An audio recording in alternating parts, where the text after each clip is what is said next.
तुम जैसे नालायक मुझको बर्बाद करोगे।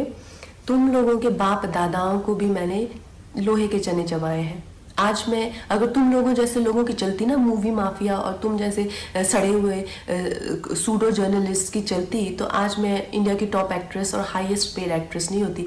मैं तुम्हारे सामने हाथ जोड़ती और कह रही हूँ कि प्लीज़ मुझे बैन करो। नमस्कार दोस्तों, आज मैं अपनी जो हमारी इंडियन मीडिया है उसके बारे में आपसे कुछ कहना चाहती हूँ।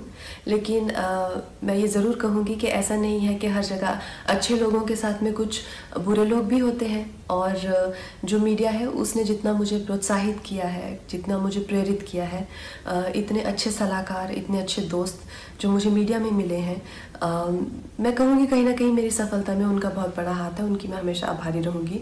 लेकिन जो दीमक की तरह जो एक सेक्शन मीडिया का है जो हमारे देश में दीमक की तरह लगा हुआ है और उसको धीरे धीरे करके उसकी गरिमा को, उसके स्मिता को, देश की इंटेग्रिटी को, देश की एकता को आए दिन अटैक करता रहता है। आए दिन इनके जो भी है झूठी अफवाहें फैलाते रहते हैं। अपने गंदे भद्दे विचार, देशद्रोहिता के जो विचार हैं वो ओपनली सबके सामने रखते हैं। और इनके खिलाफ हमारे कॉन्स्टिट्यूशन में किसी भी तरह का कोई भी ना पेनल्टी है और ना ही कोई सज़ा है। आप तो इस चीज़ से मुझे बहुत ही ज़्यादा ठेस लगी और मैंने अपने आप में ही ये डिसाइड कर लिया कि ये जो दो गली मीडिया है, ये जो बिकाऊ मीडिया है, जो खुद को लिबरल कहती है, सेक्युलर कहती है, और कुछ नहीं है, 10वीं फेल भी नहीं है ये लोग सूडो लिबरल हैं और ये लोग बिल्कुल भी सेक्युलर नहीं है। अगर ये सेक्युलर होते तो हमेशा धार्मिक चीज़ों को लेके देश की एकता पर हमेशा प्रहार नहीं करते। ऐसे ही एक चिंदी से जर्नलिस्ट को मैं एक दो दिन पहले एक प्रेस कॉन्फ्रेंस में मिली, तो उसी की तरह बहुत सारे लोग हैं जो जितने भी हमारे जो सीरियस इश्यूज़ हैं, हमारे जो सीरियस कॉजेज़ हैं। वर्ल्ड एनवायरनमेंट में डे के दिन मैंने प्लास्टिक बैन को लेके एक कैंपेन किया था, जिसमें मैंने प्लास्टिक के ख़िलाफ़ ईशा योगा सेंटर के साथ में काफ़ी कुछ एक्टिविटीज़ की थी। इस जर्नलिस्ट को मैंने उसकी खिल्ली उड़ाते हुए देखा।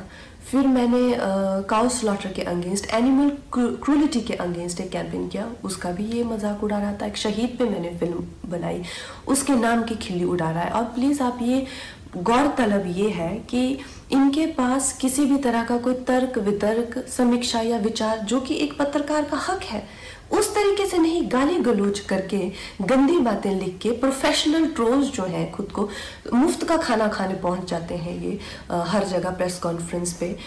मैं जानना चाहती हूँ कि कोई तो क्राइटेरिया होना चाहिए कि अगर आप खुद को जर्नलिस्ट कह रहे हैं, क्या आपने किया हुआ है? मुझे एक अपना लिखा हुआ कोई ना कोई एक पीस या एक ब्लॉग, जैसे मैं खुद को अगर कलाकार कहती हूँ तो कुछ तो होना चाहिए टू माई क्रेडिट। आप खुद को क्यों पत्रकार कह रहे हैं? किस लिए आप पत्रकार बने हुए हैं? इन 3-4 लोगों ने मिलकर, क्योंकि मैंने उस इंसान के प्रश्नों का उत्तर देने से मना कर दिया, मैंने कहा कि इंटरनेशनल को मैं क्यों एंटरटेन करूं? मेरे पास किसी भी तरह के देशद्रोही के लिए 0% टॉलरेंस है। तो 3-4 लोगों ने मिलकर मेरे खिलाफ एक कोई गिल्ड बनाई है, शायद कल ही बनी है, ना ही उसकी कोई मान्यता ही है और ना ही उसकी कोई धारणा ही है। तो उस गिल्ड के चलते हुए लोगों ने मुझे धमकी देना शुरू किया है कि मुझे बैन कर देंगे या मेरी कोई चीज़ का मुझे कवर नहीं करेंगे या मेरा करियर बर्बाद कर देंगे। अरे नालायकों, देशद्रोहियों, बिकाऊ लोगों, तुम लोगों को खरीदने के लाखों भी नहीं चाहिए। तुम लोग तो इतने सस्ते हो, 50-60 रुपए में बिछ जाते हो। जो अपनी देश के साथ गद्दारी करे, अपनी ही थाली में जिसमें खाते हैं उसी में छेद करते हैं, तुम जैसे नालायक मुझको बर्बाद करोगे। तुम लोगों के बाप दादाओं को भी मैंने लोहे के चने चबाए हैं।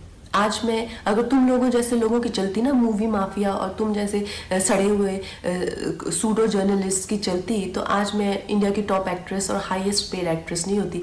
मैं तुम्हारे सामने हाथ जोड़ती और कह रही हूँ कि प्लीज़ मुझे बैन करो, क्योंकि मैं नहीं चाहती कि मेरी वजह से तुम लोगों के घर में चूल्हा जले।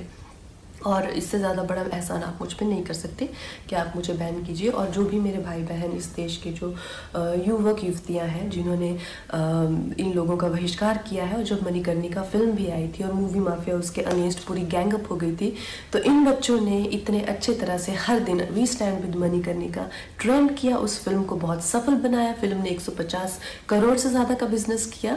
और इस चीज़ से मुझे इतना गर्व है अपने देशवासियों पर। आप लोगों के लिए जो हो पाएगा उससे भी ज़्यादा करके दिखाएंगे। बहुत बहुत धन्यवाद।